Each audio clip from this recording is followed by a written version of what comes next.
اللہ الرحمن الرحیم یا قوم لا اسألکم علیہ اجرا یا قوم لا اسألکم علیہ اجرا ان اجری الا علی الذی فطرنی افلا تعقلون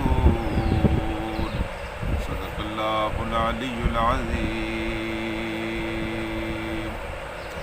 رفقائے گرامی، ویسے تو قرآن حکیم کی ہر آیت کو پڑھتے ہوئے عقل سے کام لینا چاہیے، لیکن اس آیت کو پڑھتے ہوئے ضرور عقل سے کام لینا چاہیے، اس لیے کہ خود اللہ تبارک و تعالی نے اس آیت میں اس بات کا حکم دیا ہے کہ آپ عقل سے کام لیں۔ دوسری بات آپ یہ ذہن میں رکھیں کہ ایک انسان کدال لے کر کسی پہاڑ کو کھودنے کے لیے نکل کھڑا ہو اور اس کا دعویٰ یہ ہو کہ میں اس پہاڑ کو کھود کر دکھاؤں گا، اس کو بھی پتہ ہو کہ بہت مشکل کام ہو، دیکھنے والوں کو بھی علم ہو کہ یہ بہت مشکل کام ہے، لیکن یہ جتنا مشکل کام ہے اس سے کہیں زیادہ مشکل کام نبیوں کو ہوتا ہے جو وہ اپنے قوم کے اندر کرتے ہیں۔ یعنی ایک کدال لے کر کوئی پہاڑ کو کھودنے لگ جائے، یہ کام اتنا مشکل نہیں ہے جتنا یہ کام مشکل ہے جو نبی کرتا ہے اپنی قوم کو دوزخ کی آگ سے بچانے کے لیے، ہدایت کے راستے پر ڈالنے کے لیے جتنی محنت اور جتنی مشقت اسے کرنی پڑتی ہے، کدال لے کر پہاڑ کھودنے والے کو اتنی مشقت نہیں کرنی پڑتی۔ انسانوں کو بدلنا بہت مشکل کام ہے، ان کے مزاج کو بدلنا، ان کی عادتوں کو بدلنا، ان کی زندگی کے سٹائل کو بدلنا، ان کے رہنے سہنے کے طریقوں کو بدلنا، یہ بہت مشکل کام ہے، اور نبی آ کر یہی کام کرتا ہے۔ یہ کائنات کا انتہائی مشکل ترین کام ہے جو نبی کرتا ہے میرے دوستو، اور اس کو لفظوں سے ہم بیان بھی نہیں کر سکتے۔ جس کسی نے یہ کام کیا ہو اس کو اس کی مشکل کام ہے۔ ایک آدمی نکلا ہے، اپنے بچوں سمیت نکلا ہے، وہ اس راستے پر جا رہا ہے جس راستے کے اوپر آگے گڑھا ہے اور 1000 فٹ کا گڑھا ہے، اور آپ کو پتہ ہے کہ وہ انسان اس راستے پر چلتے ہوئے اگر آگے بڑھے گا تو وہ خود بھی ہلاک ہو جائے گا، اس کے بچے بھی ہلاک ہو جائیں گے، خود بھی غرق ہو جائے گا، اس کی بیٹیاں، اس کے بیٹے سارے غرق ہو جائیں گے۔ اب وہ آدمی آگے بڑھ کر اس کو کہتا ہے کہ میاں آگے نہ بڑھو، آگے ہلاکت ہے، آگے تباہی ہے، اور جس کو روکتا ہے وہ اس کو پہلے منع کرتا ہے، پھر اس کو گالیاں دیتا ہے، پھر اس کے اوپر فتوے لگاتا ہے، بالآخر اس کو مارنے پر اطول ہو جاتا ہے۔ جی، یہ مشکل کام ہے، یہ کام لوگوں سے نہیں ہوتا۔ تو جائے گا تو خود ہلاک ہوگا، میرا کیا ہے، میں نے تو اس کو روکا، بس لوگ اتنا کہہ کر پیچھے ہٹاتے ہیں، لیکن وہ آدمی ماریں بھی کھاتا ہے، گالیاں بھی سہتا ہے، یہاں تک کہ اپنی جان کو خطرے میں بھی ڈالتا ہے، اور پھر اس کے ساتھ ساتھ یہ بھی ہے کہ رات کو اٹھ کر اس کے لیے دعائیں بھی کرتا ہے۔ یہ مشکل ترین کام ہے، یہ لوگوں سے نہیں۔ نبی یہ کام ہے، یہ نبی کا کام ہے، یہ نبوت کا کام ہے کہ آپ دیکھیں اپنی ذات کو بچانے کے لیے تو سارے لوگ کوشش کرتے ہیں، اور اس دور میں تو دین کا تصور بھی یہی ہے کہ نماز پڑھ لو، روزہ رکھ لو، زکوٰۃ دے لو، قرآن کی تلاوت کر لو، کچھ صدقے صدقات ادا کر دو، بس اپنی کھال کو بچا لو، تمہارے بیڑے پار۔ اگرچہ یہ کام بھی صحیح طریقے سے نہیں ہو رہے، لیکن محمد رسول اللہ صلی اللہ علیہ وسلم نے جو دین کا تصور پیش فرمایا تھا، اور نبی جو دین کا تصور لے کر آئے ہیں، وہ تو یہ نہیں تھا، وہ تو یہ تھا کہ کنتم خیر امت اخرجت للناس، تم وہ امت ہو جو لوگوں کے لیے نکالے گئے، اپنی ذات کے لیے تم نے کام نہیں کرنا، اپنے بچوں کے لیے تم نے کام نہیں کرنا، بلکہ تم لوگوں کے لیے نکالے گئے ہو، تامرون بالمعروف وتنہون عن المنکر، تم نے لوگوں کو برائی سے روکنا ہے اور تم نے لوگوں کو اچھائی کا حکم دینا ہے اور نیکی کی طرف بلانا ہے۔ یہ کام نبی کرتا ہے، لیکن اس کام کو کرتے ہوئے دیکھیے دنیا کا کوئی کام بھی انسان کرتا ہے تو اس کے اوپر کوئی اجر، کوئی صلہ، کوئی مزدوری، لیکن نبی یہ کام جب کرتا ہے تو صرف اور صرف کس کے لیے کرتا ہے؟ اللہ کی رضا کے لیے۔ اس کے اوپر کبھی وہ اس کے اوپر کبھی مزدوری نہیں مانگتا، اس کے اوپر کبھی اجرت نہیں مانگتا۔ حضور کریم صلی اللہ علیہ وسلم نے اگر مدینے سے طائف کا سفر کیا تھا تو کبھی آپ نے سنا ہے کہ آپ نے آنے جانے کا بھی کسی سے کرایہ مانگا؟ بات نہیں۔ کسی تقریر کے اوپر آپ نے کسی سے چاہا ہو کہ مجھے اس کی اجرت دی جائے؟ چلو یہ نہ تو کم از کم لوگ مجھے کہیں کہ جناب آپ نے بڑی اچھی تقریر کی، کیا بات ہے، آپ نے صرف یہ چاہا ہو، اس کی خواہش کی ہو۔ اس کی خواہش بھی اس راستے میں حرام ہے، اور اس کی خواہش بھی اس راستے میں چہ جائے کہ مذہبی لوگ آج تقریریں کرتے ہیں، لوگوں سے مانگ مانگ کر دادیں لیتے ہیں، کہو یہ سبحان اللہ، لگاؤ نعرے، چپ کیوں بیٹھے ہوئے ہو؟ اس طرح کی صورتحال ہمیں وہاں کم از کم نظر نہیں آتی۔ تو کہا یہ گیا ہے کہ یا قوم لا اسألکم علیہ اجرا، یہ کام جو میں کر رہا ہوں اس کے اوپر میں تم سے کوئی اجر نہیں مانگتا۔ کوئی ایک دن کوئی ایک کام تمہیں نظر آتا ہے جب میں نے تم سے کہا ہو کہ اس کی مجھے کوئی تحفہ ہی دے دو، کوئی آنے جانے کا کرایہ دے دو، اتنا اچھا واعظ میں نے کہا ہے،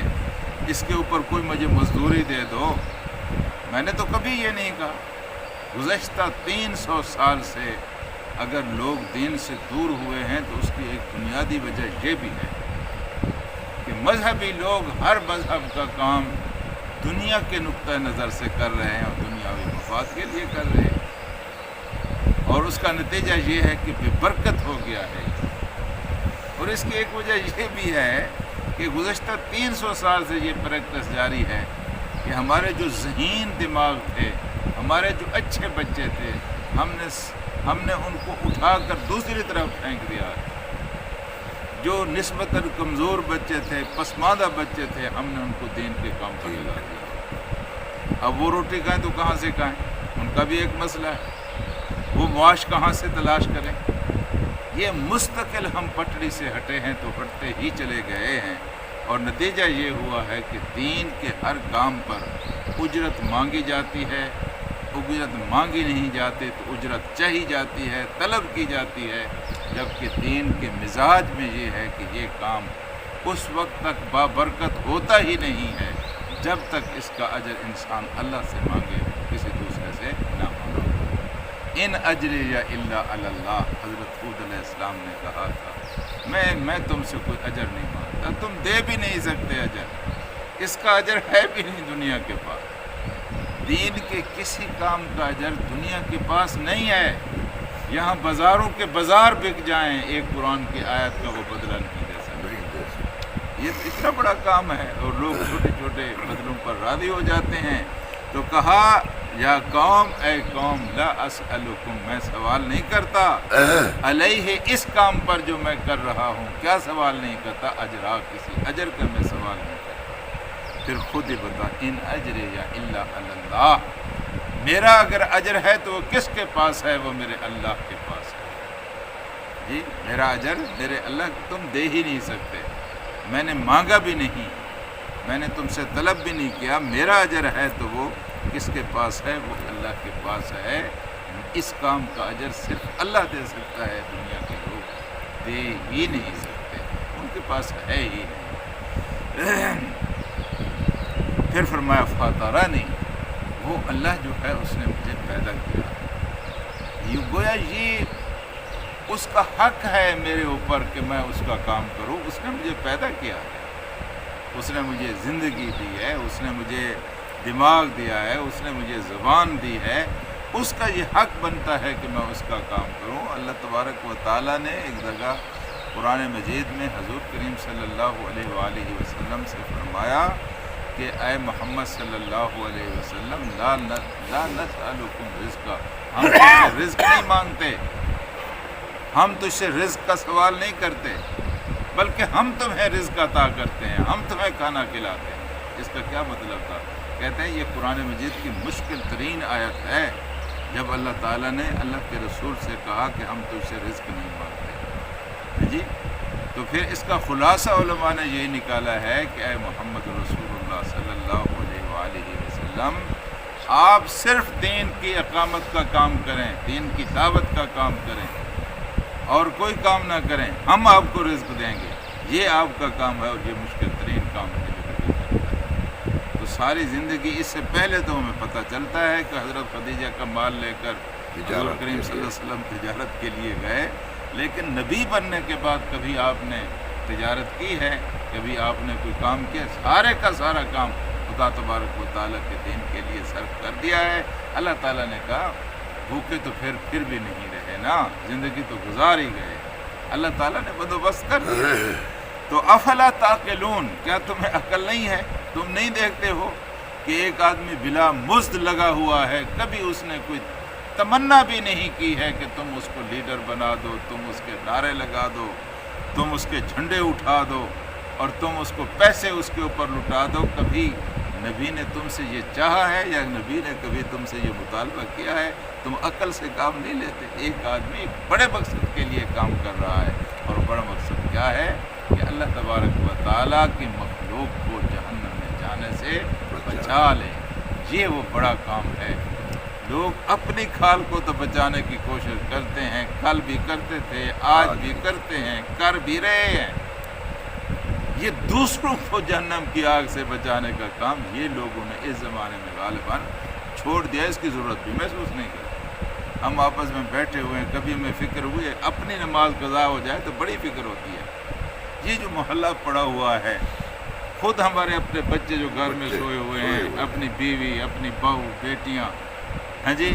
یہ بیچارے رات دیر تک جاگتے رہے ہیں، ہم ان کو ساری رعایتیں دے کر آ جاتے ہیں، اور ہمیں پتہ بھی نہیں ہے کہ اس سونے کی وجہ سے، اس سستی کی وجہ سے ہمارے اپنے ان عزیزوں اور ان پیاروں کے اوپر کیا گزرنے والی ہے۔ یہ تصور ہی ذہن سے نکل گیا ہے، جبکہ نبی یہی تصور لے کر آئے۔ اللہم صلی